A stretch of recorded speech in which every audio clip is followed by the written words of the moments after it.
কত বিহার রয়েছে তারা তোমাকে এখন এই পৃথিবীতে অজগরণী জীবনে জঙ্গলে ঘুরে বেড়াচ্ছে জানি না দত্তগণ আমি কেমন করে আমি আমার পিতার আত্মাকে উদ্ধার করবো আমি ভাবতে পারছি কৃপা করে একবার আমাদের আজ্ঞা করুন মহারাজ আপনার আজ্ঞা মোরা নিশ্চয় পালন করিব মহারাজ শুনে দত্তগণ আমি মনস্থ করেছি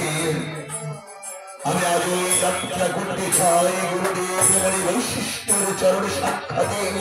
ওই তার চরণ সাক্ষাতে আমাকে পরামর্শ করতে হবে ওই কোন কর্ম করলে আমি আমার পিতার আত্মাকে উদ্ধার করতে পারবো সেই পদে আমার সঙ্গে যাত্রা করে পথে যেতে গিয়ে কোনো আমার বিপদ হতে পারে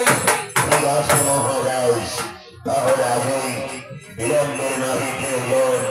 এক্ষুনি যাত্রা করিব মোরা ওই গুরুদেবের আশ্রম আগে আমরা গুরুদেবের আশ্রমের উদ্দেশ্যে আমরা যাত্রা করুন চরণ মহারাজ চরণ চরণ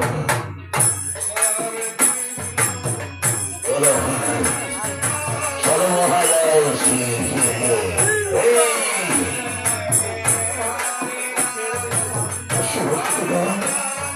চলো মহারাজ চলো চলো চলো চলো চলো চলো